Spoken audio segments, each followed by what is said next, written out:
आरुरुक्ष मुनेर योगम कर्म कारणम उच्यते। योगारूढ़स्य तस्यैव शमः कारणम उच्यते। योग में आरूढ़ इच्छा वाले मननशील पुरुष के लिए योग की प्राप्ति में निष्काम भाव से कर्म करना ही हेतु कहा जाता है। और योगारूढ़ हो जाने पर उस योगारूढ़ पुरुष का जो सर्व संकल्पों का अभाव है वही कल्याण में हेतु कहा जाता है। कबीर का वचन है, बहुत पसारा मत करो, कर स्वरूप की आश। जिनका बहुत पसारा किया हुआ है, जो बहुत बहुत जगहों पर अटैचमेंट कर चुके हैं, निमित्त बन चुके हैं, उन लोगों के लिए स्वर्णमय अक्षर हैं। बहुत पसारा मत करो, कर स्वरूप की आश। बहुत पसारा जिन किए वे भी गए निराश। बहुत पसारा करने से क्या होता है? बहुत पसारा करने से हमारी जो चेतसा है बहुगामिनी हो जाती है, बिखराव वाली हो जाती है। और बिखराव वाली जो चेतसा है वो हमको अपने घर से दूर ले जाती है। इसलिए श्री कृष्ण का वचन है कि अनन्य चिंतयन्तो माम, अनन्य भाव से, अन्य भाव से नहीं, अनन्य भाव से। हम लोग बिखर गए हैं, बट गए। हमको पता ही नहीं कि हम पढ़ते किस लिए हैं। पढ़ते पास होने के लिए, पास होते हैं कमाने के लिए, कमाते हैं खाने के लिए, और खाते हैं जीने के लिए। जीते किस लिए उस बात का किसी को पता ही नहीं। ध्यान देना जरा, हम कमाते हैं खाने के लिए, खाते हैं जीने के लिए, जीते किस लिए है? नो रिप्लाई, कोई जवाब नहीं, बस जीते हैं। कोई ज्यादा चतुर होगा तो बोलता है जीते हैं मरने के लिए, लेकिन गहराई से देखो कि जीते हैं आप मरने के लिए नहीं। मौत किसी को पसंद नहीं है। 60 वाला 70, 70 वाला 100, 100 वाला 108 की माला जपना चाहेगा, 108 भी हो गया तभी भी वो गहराई से मौत नहीं चाहता। हम जीते हैं मुक्त होने के लिए, ईमानदारी की बात है। नन्हे मुन्नों से पूछो, इतवार आने को है तो कितनी खुशियां छा जाती है। जेल में जो सड़ रहे हैं उनको जब पैरल पर छुट्टी का अथवा एकदम मुक्त होने के आदेश आता है तो उस दिन कितने खुश होते हैं।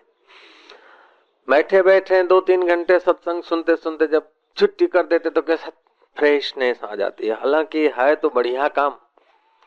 तो मुक्तता इतनी पसंद है कि रगे रग में एक तोता आकाश में उड़ा जा रहा है, उसको पकड़ के सुवर्ण के पिंजरे में डाल दो।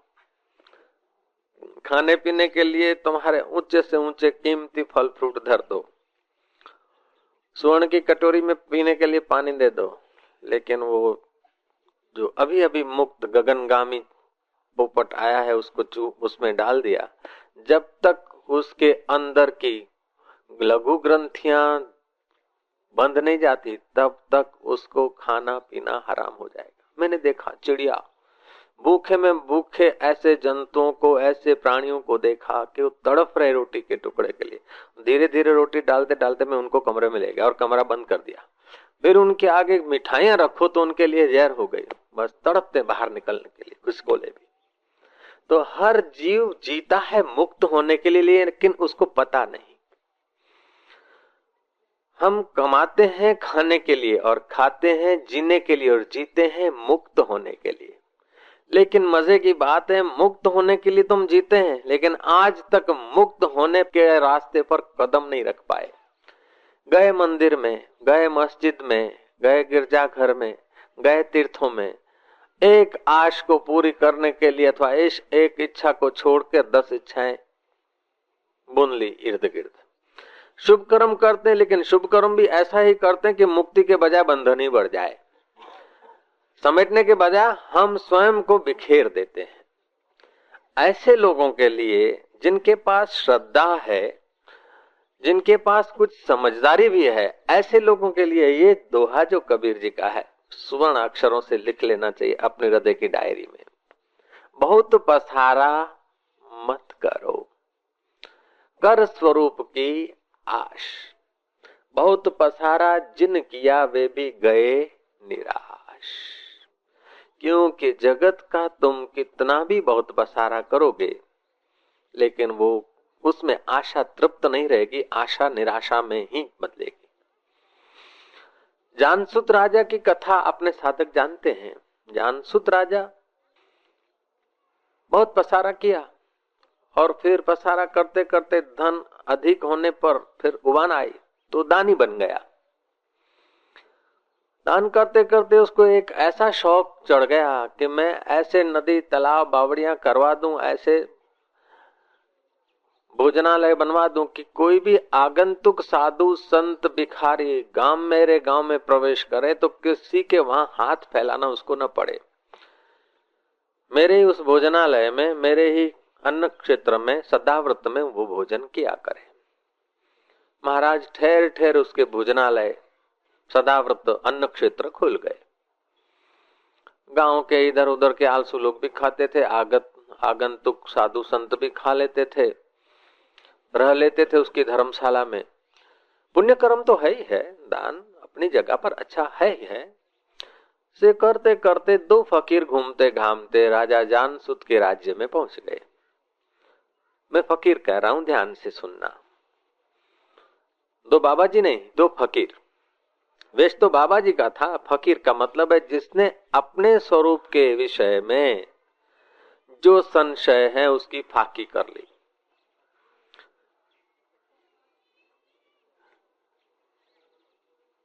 उसको फकीर कहा जाता है। तो ऐसे दो फकीर घूमते घामते राजा जानसुत के राज्य में पहुंचे और उनके सदाव्रत में अन्न खा लिया। उन्हीं की बनी हुई धर्मशाला में उनको आराम करना पड़ा।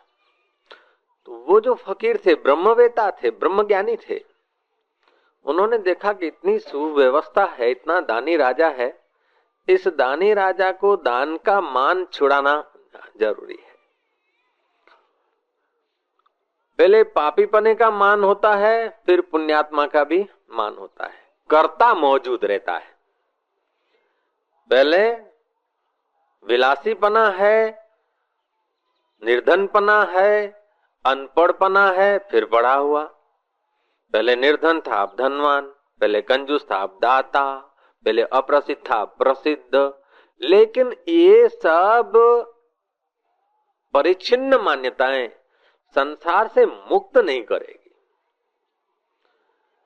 जानसुत राजा का पुण्य परिपाक को उपलब्ध हुआ होगा। जानसुत के अन्न को ग्रहण करने के बाद उन बाबाजियों के मन में थोड़ा ख्याल आया कि इसको थोड़ा कर्मों के जाल से ऊपर उठाना चाहिए।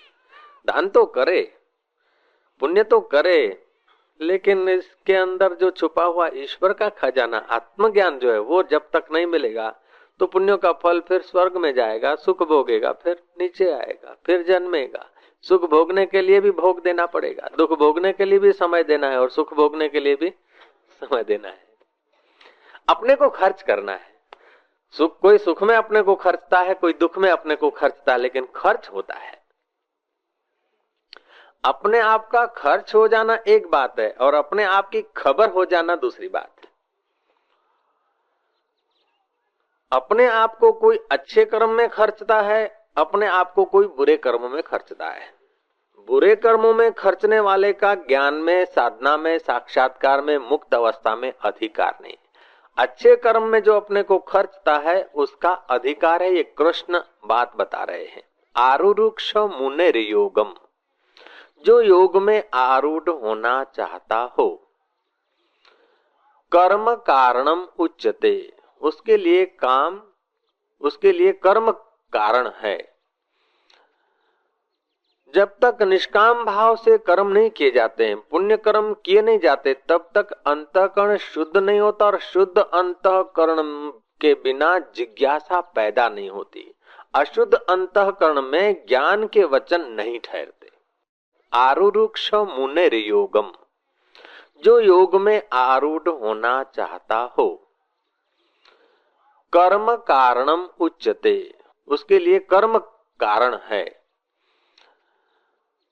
जब तक निष्काम भाव से कर्म नहीं किए जाते हैं, पुण्य कर्म किए नहीं जाते, तब तक अंतःकरण शुद्ध नहीं होता, और शुद्ध अंतःकरण के बिना जिज्ञासा पैदा नहीं होती। अशुद्ध अंतःकरण में ज्ञान के वचन नहीं ठहरते। अशुद्ध अंतःकरण में भीतर को ठठोलने की, भीतर को खोजने की योग्यता नहीं होती। अशुद्ध अंतःकरण में विश्रांति नहीं होती, और विश्रांति वालों की बात ठहरने की क्षमता भी नहीं होती। अशुद्ध अंतःकरण को शुद्ध करने के लिए सेवा परायण होना ठीक है, कर्म करना अच्छा है, लेकिन वो कर्म करते करते जो शुद्ध अंतःकरण हो, तो शुद्ध अंतःकरण को फिर शांत अंतःकरण भी बनाना चाहिए। भगवान बुद्ध एक दिन अपने भिक्षुकों के आगे बड़े गूढ़ विषय का प्रतिपादन कर रहे थे। नितांत गूढ़ था और काफी लोग चाह से सुन रहे थे। अब बुद्ध एकाएक चुप हो गए, मौन हो गए, इतने गंभीर हो गए कि किसी की हिम्मत न हुई बुद्ध से पूछने की, तथागत आप एकाएक क्यों चुप हो गए भगवान? ऐसा कौन सा विषय जिस पर आप प्रकाश नहीं डाल सकते? उस दिन सभा बिखर गई, धीरे धीरे लोग सब चले गए। दूसरे दिन बुद्ध ने जब प्रवचन चालू किया, लोगों ने आदर से सुना। फिर प्रश्न उत्तर हुआ तो किसी भिक्षुक ने पूछा कि भगवान, कल आप अधूरे विषय को छोड़कर एकदम मौन हो गए, तूषणी हो गए, नितांत तूषणी हो गए, क्या कारण था? ये हमें संदेह होता, और इसी विचार के हम कल रात को सब अंदर अंदर चर्चा कर रहे थे। हमारी हिम्मत न थी आपसे पूछने की। तथागत ने कहा कि मैं जब प्रवचन कर रहा था तो 3 भिक्षुक के हाथ और पैर हिल रहे थे। कई लोग बैठे होते ना, तो उनके हाथ और पैर हिल रहे थे। तो मैंने देखा कि मैं इतना गहराई से बोल रहा हूं और ये इतने बाहर हैं, मैं इतना भीतर हूं और ये इतने बाहर है, सौदा बनेगा नहीं। तो जब सौदा न बने तो माल दिखाना भी बेकार है और देना भी बेकार है। आदमी इतना चंचल होता है कि उसकी चंचलता की खबर उसका स्थूल शरीर काम बता रहा है। जितना जितना आदमी बिखरा है, उतनी उसकी शक्तियां क्षीण होती है, और जितना जितना वो आदमी अंतर्मुख है, उतना उसकी योग्यता, क्षमता, शक्तियां विकसित होती है। तो बुद्ध ने कहा मैं उसी लिए चुप हुआ। ऐसा नहीं कि मैं नहीं जानता था चुप हुआ, लेकिन मैंने देखा कि ये नहीं जानने वालों के, बिना क्षमता वालों के आगे मैं बोल रहा हूं, तो बोलना मेरा व्यर्थ है, मेरी वाणी अजाई खर्च नहीं करूंगा।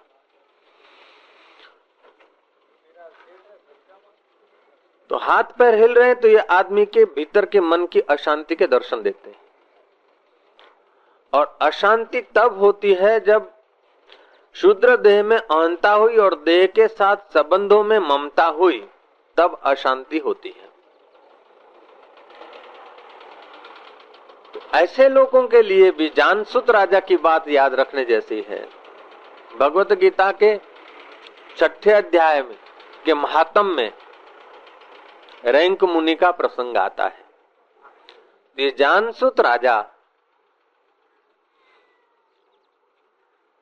पामर भी न था, बुद्धू भी न था और बुद्ध भी न था, बीच में हिलोरे खाता था। 2 फकीर जब उसके राज्य में रहे और उसका अन्न ग्रहण किया और धर्मशाला में, उसी की धर्मशाला में सोए, तो फकीरों को हुआ कि इस राजा को कुछ सदुपदेश मिले, क्या किया जाए। फकीरों का संकल्प काफी हो जाता है। उसी रात जानसुत राजा ने स्वप्न देखा। आकाश मार्ग में 2 हंस उड़े जा रहे। कथा कहती है कि उपले हंस को नीचे के उड़ने वाले हंस ने कहा कि और आगे मत जा, ऊपर ये जानसुत राजा का इलाका है, ज्यादा ऊपर जाएगा तो जानसुत राजा के तेज से तू भस्म हो जाएगा। तब वो हंस कहता है चल रे पागल, जानसुत राजा का तेज ऊपर नहीं है, ऊपर तो खुला आकाश है, मानो शांत ब्रह्म है, ऊपर तो ब्रह्म परमात्मा का तेज है। वो जलाता नहीं है, वो पापों को जलाता है, वो अशांत नहीं करता, वो शांति दाता है। ये ज्ञानवानों का तेज है। ज्ञानवान की दृष्टि जब ब्रह्माकार होती है तो ब्रह्म लोक तक की उसकी वृत्ति फैल जाती है बुद्ध पुरुषों की। तो ये बुद्ध पुरुषों के तेज का इलाका है, ये बुद्धू के तेज का इलाका नहीं है। बुद्धू का तेज होता है तो बुद्धू का अहंकार बढ़ता और दूसरे को शोषता है, और बुद्ध का तेज दूसरे को आत्मीयता से उठाता है और दूसरे को बुद्धत्व के तरफ ले जाता है। तो ये बुद्धू का तेज नहीं है, ये बुद्ध पुरुषों का तेज है। जानसुत राजा का राज्य तो छोटा सा है, इस राज्य पर तो कितने राजा आके चले गए, मेरी पृथ्वी मेरा मकान मेरा दुकान कर करके चले गए। कबीर कहते हैं बहुत पसारा मत करो कर स्वरूप की आश, बहुत पसारा जिन किया वे भी गए निराश। तो जानसुत का तेज तो निराशा में बदलने वाला है, और मैं जहां उड़ रहा हूं वहां निराशा नहीं है, क्योंकि वहां आशा ही नहीं है। जहां आशा होती वही निराशा होती है, वहां कोई आशा नहीं है, वहां तो केवल राम ही राम है। आशा तो एक राम की और आश निराश। जानसुत स्वप्न देख रहे हैं और ये संवाद सुन रहे हैं। सुबह हुआ, जांच करवाई कि अपने गांव में कोई ऐसे महापुरुष हैं, कोई ज्ञानी। देखा कि कल 2 फकीर आए थे, सुबह सुबह चले गए। वजीरों को भेजा कि कोई संत पुरुष हो, कोई फकीर हो, उनकी खोज करो। जांच करते करते सीआईडीओ ने बताया कि रैंक मुनि नाम का एक बुद्ध पुरुष है, लेकिन महाराज उसका हाल तो ऐसा है कि आप उसके आगे खड़े नहीं रह सकते। बैलगाड़ी का चलाने का धंधा करता, घर बार है नहीं, रात को बैलगाड़ी के नीचे पड़ा रहता है।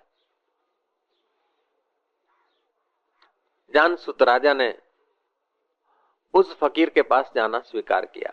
गए, 600 अशर्फियां खचरी पर भराकर जाकर भेंट धरी और बोला महाराज मुझे ब्रह्म ज्ञानियों का तेज बताओ, ब्रह्म ज्ञान का तेज मिल जाए ऐसा कृपा करो। ये 600 अशर्फियां मैं आपको उसके बदले में देता हूं। रैंक मुनि ने डांट दिया, चल रे भिखारी कहीं का, तू ब्रह्म विद्या 600 अशर्फियां देकर लेने आया है। भोय सुवाड़ू भूखे मारू ऊपर थी मारू मार एटलू करता जो हरी भजे तो करी नाखू निहार। तू 600 अशर्फियों से उस ब्रह्म को जानने को आया है? हमारा ब्रह्म इतना सस्ता नहीं। कवि ने कहा प्रेम न खेतों उपजे प्रेम न हाट बिकाए, राजा चहो प्रजा चहो शीश दिए ले जाए। 600 अशर्फियां नहीं, लेकिन अपने आप को देना पड़ता है।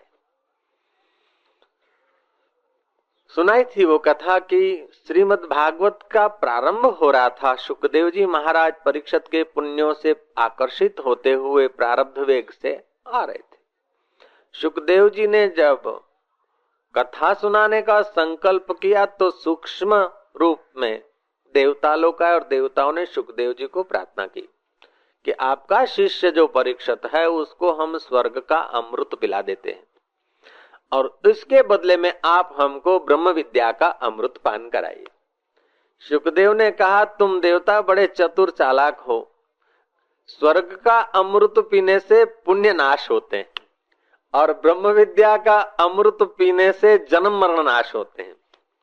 स्वर्ग का अमृत पीने से आदमी बहिर्मुख होता है, विलासी होता है, और साधना का अमृत पीने से आदमी अंतर्मुख होता है और परमात्मागामी होता है।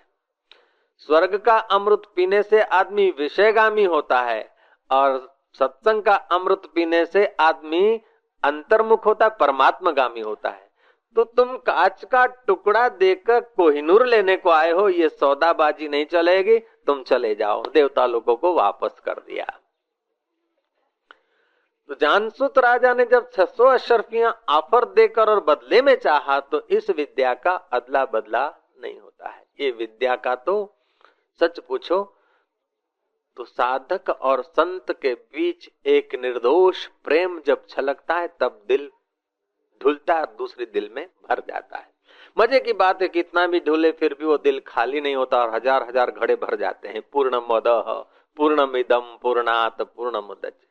एक दिया जले फिर उस दिए से हजार हजार दिया जले फिर भी उस जले हुए दिए की लौ कम नहीं होती। हो सकता है कि जले हुए दिए की लौ कम हो जाए, तेल के आधार पर है और तेल परिचिन्न है, वो परमात्मा परिचिन्न नहीं है, वो असीम है, वहां कुछ खूटता नहीं है। पूर्णमदः पूर्णमिदं पूर्णात् पूर्णमुदच्यते।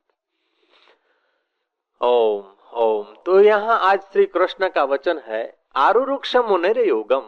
योग में यदि आरूढ़ होना चाहते हो तो तुम्हारे लिए कर्म कारण है। कर्म करो लेकिन फल की इच्छा न रखो, फिर भी फल की इच्छा हो जाती है। कई लोग बोलते हैं कि हम तो निष्काम भाव से करते हैं, देश की सेवा करते हैं। देश की सेवा करने वाले लोग ऐसा मानते हैं कि भगवान ने देश को बनाया है, कहीं न कहीं कमी रख दिया है, हम सेवा करके वो कमी निकाल के लोगों को सुखी कर देंगे। ऐसी बात नहीं है।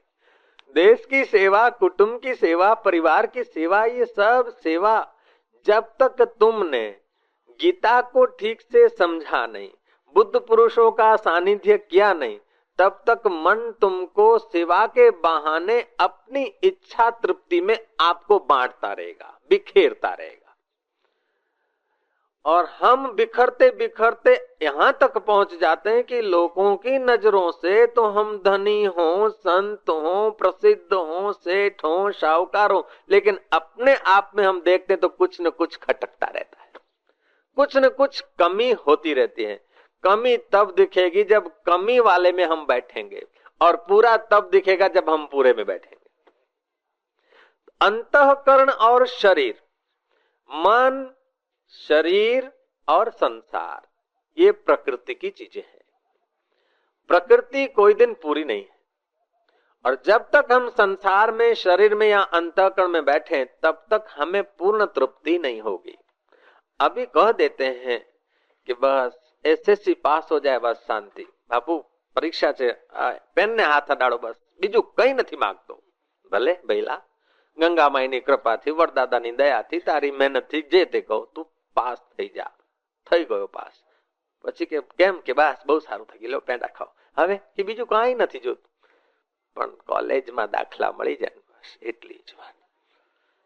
चलो कॉलेज में भी हो गए, एलजीवीजी करते करते डॉक्टरी कोर्स लिया और एमबीबीएस भी हो गए। अब क्या हाल है कि हमारी पोस्टिंग जरा बड़ी सिटी में हो तो ट्रेनिंग लेने में मजा आए। पोस्टिंग बड़ी सिटी में हो गई, फिर कि बापू अब सर्विस नहीं, अपना दवाखाना खोले तो अच्छा है। दवाखाना अपना खोला, अब आप तृप्त हो गए। जिन्होंने अपना दवाखाना खोला है और देह छुरी घुमाते रहते हैं, सेवा के बहाने वाड़ीलाल में जाते हैं, वीएस में जाते हैं और जगह जाते हैं और फिर वहां से चुन चुन के मुर्गे अपने उसमें भरते और कटाकटी करते हैं। और माड़ी पे माड़ी है, कार है, 2 कार है, 4 कार है, ऐसे लोगों को मैं जानता हूं। अपना प्लेन है, ऐसे डॉक्टरों को मैं जानता हूं। फिर भी उनकी गहराई में देखोगे तो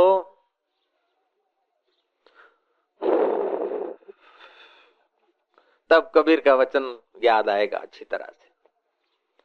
बहुत पसारा मत करो कर स्वरूप की आश, बहुत पसारा जिन किया वे भी गए निराश। बहुत पसारा जिन किया वे भी गए निराश। रात्रि को हम सो जाते हैं, कोई इच्छा नहीं होती, कोई वासना नहीं होती, कोई पसारा नहीं होता।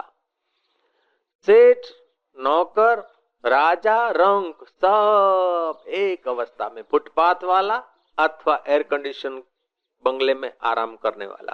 प्रारंभ में वो अपने को सुखी मानता, वो अपने को दुखी मानता, मान्यता अपनी वृत्ति की है। हो सकता है फुटपाथ वाला बोले अरे सेठ ये लोग तो क्या एयर कंडीशन में सोते हैं, कभी गर्मी पड़ी तो बीमार, अपने तो फुटपाथ पे सोते हैं, ऐसे हैं अपने सुखी। उसकी मान्यता से वो सुखी भी हो जाए। और सेठ बोले क्या तो આપણે શું એર કન્ડિશન ને બીજું ત્રીજું, હવે તો આજે બહુ ગરમી છે, મશીન બગડ્યું છે, લાઇટ આવી નથી, હવે મારું કે ભાઈ બન્યું। तो इस प्रकार की वो वृत्ति करेगा तो सेठ एयर कंडीशन में होते हुए भी वो हॉट कंडीशन में और वो फुटपाथ पे होते हुए भी सुखी हो सकता है। लेकिन फुटपाथ सुख का कारण नहीं है, एयर कंडीशन दुख का कारण नहीं है।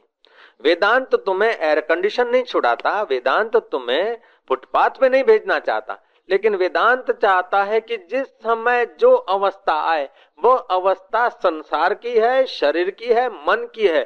तुम इन सबको सत्ता देने वाले हो, तुम स्वामी होकर सेवक मत बनना। तुम अपनी महिमा, अपनी मोहर जिसको जिस प्रकार की लगाते हो वह चीज वैसी हो जाती है। एक आदमी शमशान के पास रहता था, बड़ा डरता था। माँ बाप की मिलकत थी, मकान वहां रह गया, बच्चा कहीं पढ़ लिख के आया, सुना था भूत होते हैं, प्रेत होते हैं, अब शमशान से गुजर के जाना पड़ता है। दोपहर होती 10 बजते 10:30 बजते तब जाता और शाम को जल्दी भागा भागा घर पहुंच जाता, क्योंकि बीच में मशान पड़ता है। कोई भूत न पकड़ ले, कोई प्रेत न आ जाए, कोई हवा कौवा न खा जाए, बड़ा भयभीत रहता था। महाराज समय बीतता गया, धड़कन तो चालू रही।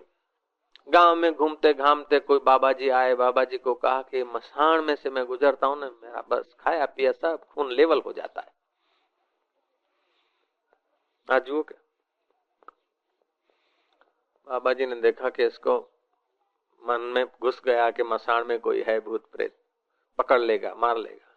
बाबा ने कहा तू चिंता मत कर, आकाश बांधूं, पाताल बांधूं, जल बांधूं, थल बांधूं, तेज बांधूं, पृथ्वी बांधूं, अला बांधूं, बला बांधूं, भूत बांधूं, प्रेत बांधूं, डाकिनी बांधूं, साकिनी बांधूं, फूंक मार इसको, कागज को फूंक मारी। और बाबा ने अपना कुछ किया जो कुछ उसको जरा मानसिक असर हो जाए।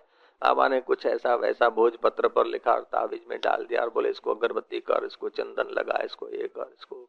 जितनी फॉर्मेलिटी लंबी चौड़ी उतना मन को हुआ कि ये कुछ है विशेष। बोले देख ये तो बांध दे, और दिन को तो क्या रात को 12 बजे निकल, 2 बजे निकल, तेरे आगे भूत प्रेत आएंगे तो भस्म हो जाएंगे। मैं कोई जैसा तैसा बाबा नहीं। महाराज उसको असर हो गई। अब तो सुबह निकलने लगा, कभी कभी अंधारे में निकलने लगा, रात्रि को निकलने लगा। उसको पक्का हो गया कि ये ताबीज बस इसकी बराबरी कोई नहीं है, भूत प्रेत क्या आ सकते। भाग गया भूत प्रेत। लेकिन महाराज नहाता था तो कहीं ताबीज गुम न हो जाए, सोता था तो कोई ताबीज निकाल न ले, बातचीत करता था तो बार बार ताबीज के तरफ देखता था कि ये छीन न ले। तो एक भय को निकालने के लिए दूसरा भय घुस गया, निर्भय नहीं हुआ, उसने संशय की फाकी नहीं की। हम मंदिर में जाते हैं इसलिए कहीं नौकरी न छूट जाए, हम मंदिर में इसलिए जाते हैं कहीं नरक में न पड़ जाए, हम किसी से रिश्ता नाता रखते कि कहीं ऋण ना आ जाए, हम किसी से बातचीत करते हैं उससे अच्छा संबंध बनते कि फलाना नाराज हो जाएगा तो इसका सपोर्ट काम में आएगा। तो फलाने के अंदर उसके अंदर जो अस्तित्व है उस अस्तित्व का ज्ञान नहीं, तो हमारे भय ने जगहें बदली। एक कंधे से दूसरा कंधा और दूसरे कंधे से पहला कंधा, कंधे बदलते आए, दुख नाश हुआ नहीं, दुख ने कंधे बदले हैं, दुख ने जगहें बदली है। पास हो जाऊं तो शांति, प्रमोशन मिल जाए तो शांति, लाड़ी मिल जाए तो शांति, छोकरा मिल जाए तो शांति, छोकरे को पत्नी मिल जाए तब निराश, और पत्नी को छोकरे की पत्नी अब सब मिल जाती नहीं, और मिलती तो सबका स्वभाव सेट नहीं होता, स्वभाव सेट नहीं होता तो दादा अपसेट हो जाते हैं। और समझो सेट भी हो गए तो भी आसक्ति ऐसी होती है कि मौत सब सेट को अपसेट कर देता है। છોકરાઓને ભણાવા ગણાવ્યા, વ્યવસ્થિત કરી દીધા, છોકરાને વેર છોકરા છે એમને પણ સારી રીતે દાખલ કરી દીધા, બધું સેટ થઈ ગયું, પણ કાકા તમારે સેટ થવાનું બાકી છે, નહીં તો બધું સેટ થયેલું અપસેટ થઈ જશે। कबीर कहते तुम अपने को आप में सेट करो, फिर दूसरा तुम्हारे होने मात्र से सेट होने लगेगा। दूसरा सेट हुआ तो भी अपसेट, और अपसेट है तो भी अपसेट है। जगत का कोई काम हम पूरा कर लें तो भी अधूरा है, अधूरा तो अधूरा है ही है, लेकिन जिसको हम लोग पूरा मानते हैं वो भी अधूरा है। वो आखो दाड़ो काम करे, रात पड़े, सासू ना पग दाबे, सासू के पति को के आबा रोटला કર્યા, અજવળ કર્યું, વાસણ ઉટક્યા, છોકરાને સુવડાવી દીધા, પતિને પણ દવા આપવાની હતી, આપી દીધું, બધું નિરાત, બધું કામ પતી ગયું। સવાર થાય કે કેમ કામ પતી ગયું, કે કોણ પતું નથી, બધું બાકી છે, ચા કરવી બાકી છે, कप धोवा बाकी चन, छोकरा नवराना बाकी। ऐसे ही रोज काम पूरा करके आदमी सोता है, सुबह देखो तो सब का सब अधूरा है। जीवन भर तुम पूरा करते करते मर जाते, फिर भी कुछ न कुछ अधूरा रह जाता है, क्योंकि बहुत की आश हमें निराशा में गिरा देती है।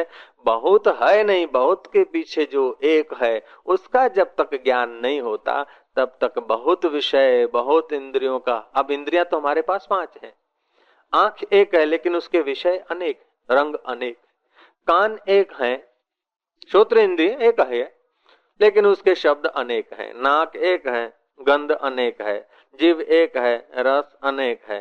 तो ये कुल 5 विषय है, 5 विषय अलग अलग हैं, लेकिन पांचों विषयों को प्रकाशने वाला तो एक है। जिसने रूप को देखा उसने रस को देखा, जिसने रस को देखा उसी ने गंध को देखा, जिसने गंध को देखा उसी ने शब्द को सुना। तो ये सुनने वाला तो एक है। जिसने सुख को देखा उसने दुख को देखा, जिसने मित्र की वृत्ति को देखा उसी ने शत्रु की वृत्ति को देखा। तो मित्र और शत्रु ये तुम्हारी वृत्तियों का खेल है, तुम स्वरूप का ख्याल करो। आरुरुक्ष मुनेर योगम कर्म कारणम उच्यते। योग में आरूढ़ होना चाहते हो तो तुम्हारे लिए कर्म कारण है। कर्म करते करते अंतःकरण जब शुद्ध होता है, कर्म केवल ऐसा नहीं कि किसी को मकान दिलाया, ये करा वो करा। भक्ति करना भी एक कर्म है, ध्यान करना भी एक कर्म है, जप करना भी एक कर्म है, दूसरे के आंसू लूस लेना वो भी एक कर्म है। ऋषि दयानंद जा रहे थे, रास्ते में चौमासे के दिन थे, एक बैलगाड़ी कीचड़ में फंस गई थी। लोग घेरा डाल के खड़े हो गए थे, सब सुझाव देते थे, ऐसे निकालो ऐसे निकालो, बेट हटाओ, ये करो वो करो। बैल ज्यों ज्यों जोर मारते थे त्यों त्यों गाड़ी के पहिए अंदर घुसते जाते, बैल के मुंह से फीन और लाड़ निकलने लगी। ऋषि दयानंद ने देखा कि सब सुझाव देते हैं, काम बिगड़ रहा है, बैलों को खोल दिया, अपने पास जो ऊपर की धोती थी उसको बांध के कमर में गाड़े को खींच के बाहर निकाल दिया, फिर चल दिए जैसे कुछ हुआ ही नहीं। लोग प्रशंसा करने लगे, महाराज तुमने बहुत काम किया, ये क्या हो गया? बोले क्या, किसने किया, कौन किया? आ गई लहर, हो गया, इसने किया, जिसने किया उसने किया, और जिसका हुआ हुआ, उसमें मैं और तुम क्या होते?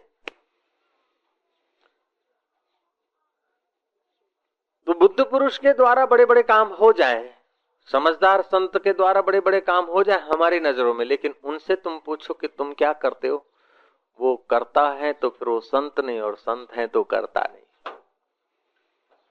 हम तो गुलाम नबीर के भाई हैं। गुलाम नबीर जा रहा था रास्ते से, पूनम की रात थी, कहीं नजर पड़ी कुएं में, देखा कि अरे रमजान के महीने और आज चांद फंसा इधर, कुएं में चांद फंस गया। बोले तू कुएं में फंस गया यार, हमारी जाति वाले सब भूखे मरेंगे, बाहर निकल। खूब डांटा, फटकारा, पत्थर मारे, बाहर निकल नहीं तो पिटाई करूंगा। चांद कुएं में से बाहर निकले भी कैसे? गुलाम नबी ने कहा तू नहीं निकलेगा, लेकिन मैं तुझे निकाले बिना जाऊंगा भी नहीं, और रोजा भी मैं भी नहीं खोलूंगा और लोग भी नहीं खोलेंगे। मैं ऐसा आदमी नहीं कि तुझे छोड़ दूं, मैं बड़ा कार्य करता हूं, मैं विशेष आगेवान हूं, तेरे को बाहर निकाल के ही छोड़ूंगा।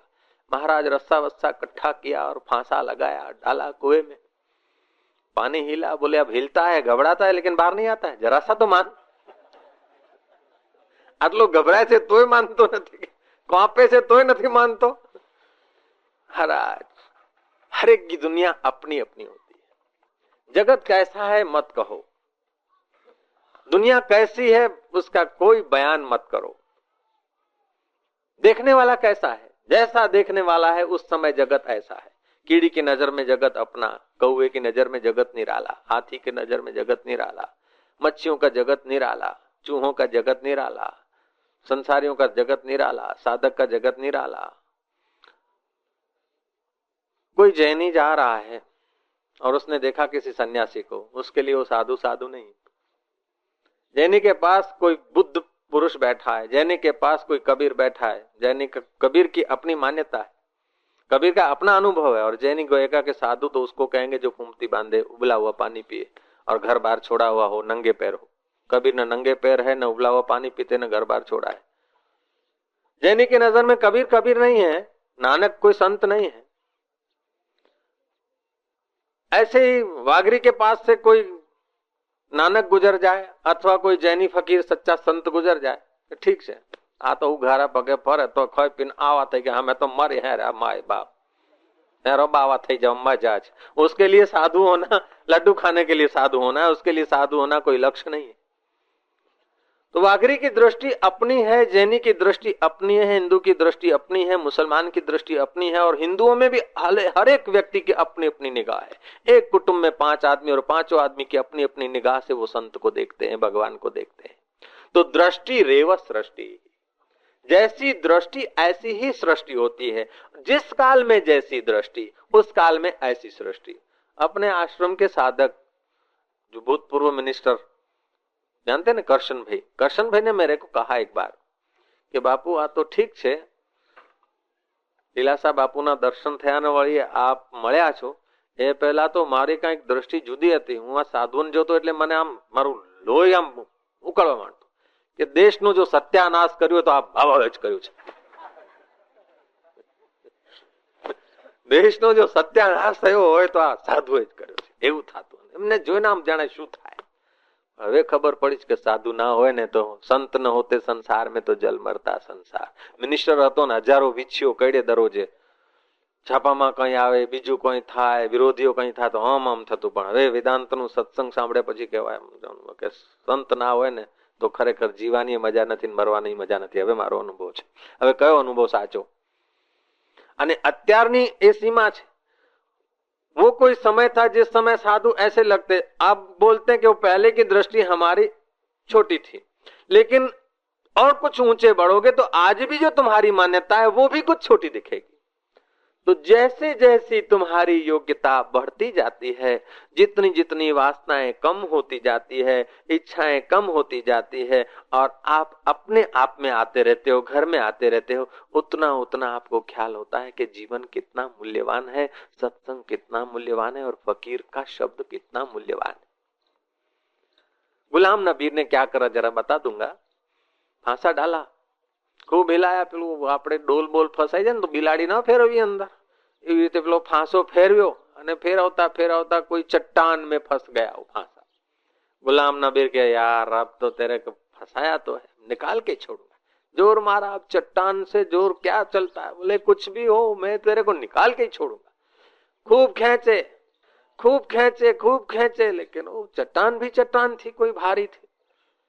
महाराज निकल नहीं रहा, पसीना पसीना करो। बोले मैं मर्द की औलाद,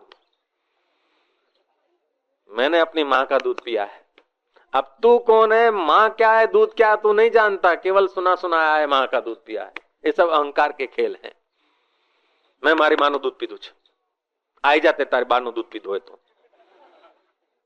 महाराज 2-5-10 झटके मारे, और झटके मारे तो रस्सी टूट गई, और पीठ के बल से वो बेचारा जा गिरा तो मूर्छित हो गया।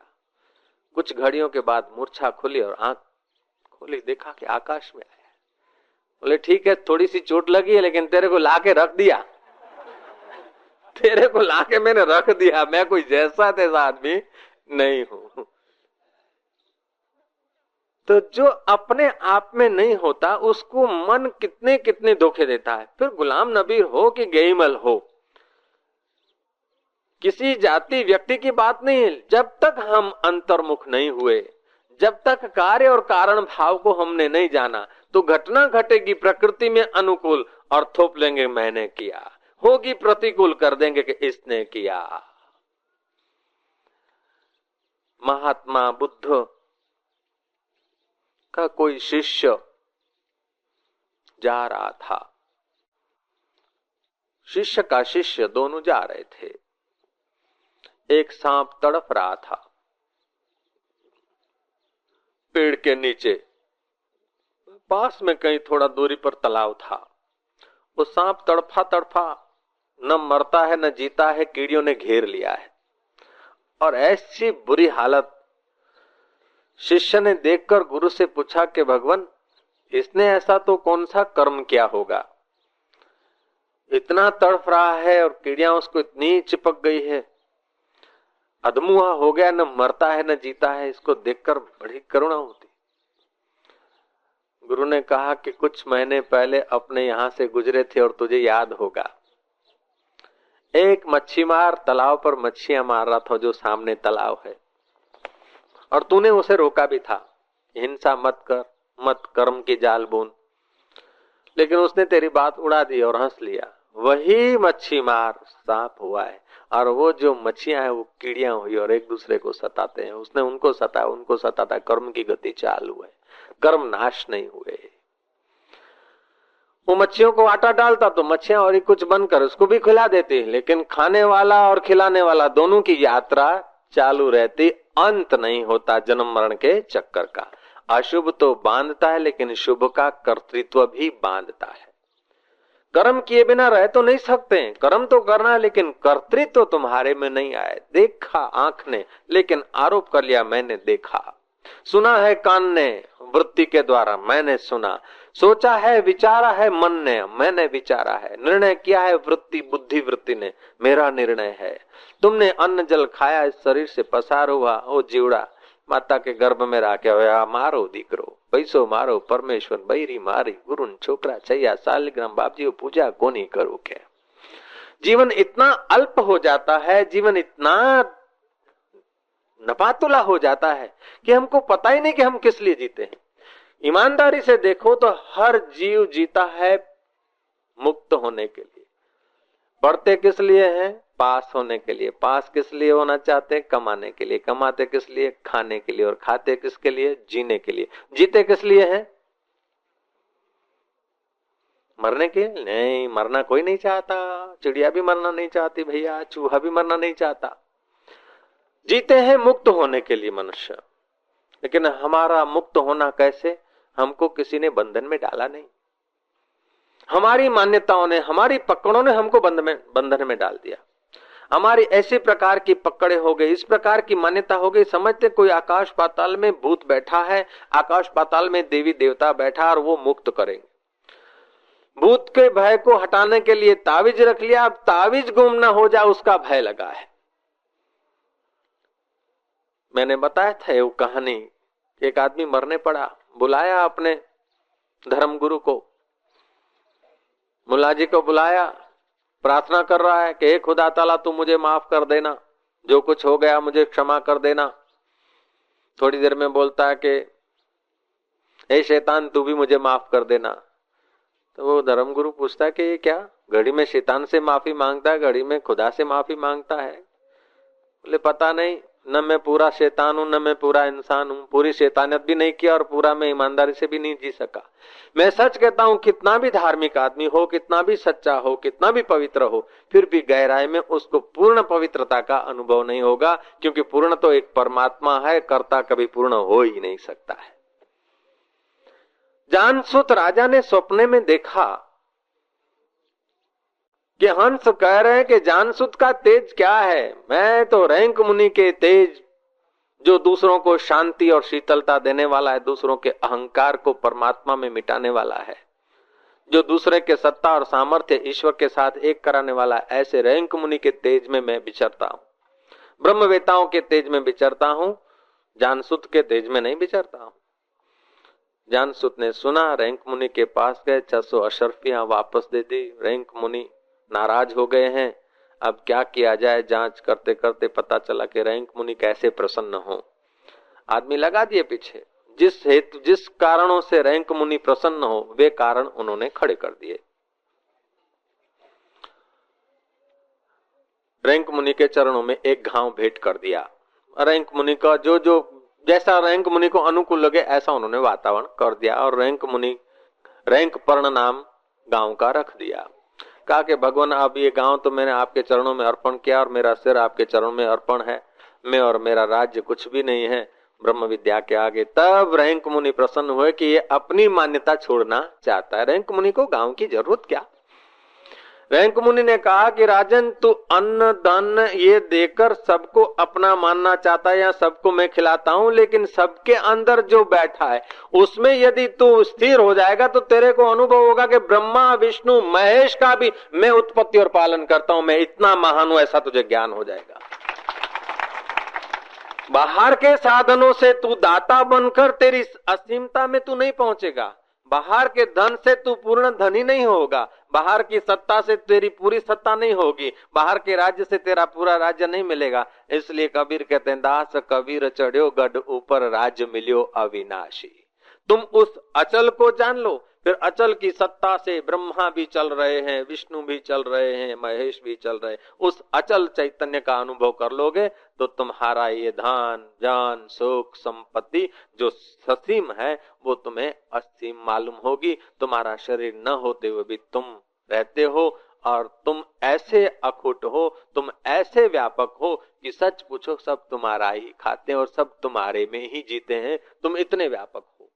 साक्षात्कार होता है तब बुद्ध पुरुषों का ये अनुभव नहीं होता कि मेरा इतना आश्रम है, मेरे 2000 शिष्य हैं, अभी 50,000 शिष्य हुए, फिर 50 लाख होंगे और 50 लाख शिष्यों का मैं गुरु। नहीं, जब तक ऐसा याद है उसको मैं 50 लाख शिष्यों का गुरु हूं, तब तक वो महात्मा नहीं, वो नेता है, धर्म का नेता हो सकता है। महात्मा को तो 50 लाख की सीमा नहीं होती, 50 करोड़ की सीमा नहीं, ये जगत नहीं, लेकिन इससे भी अनंत अनंत जो जगत है, उन सब जगतों का जो आधारभूत है वो महात्मा का अधिष्ठान, महात्मा का अपना अनुभव है।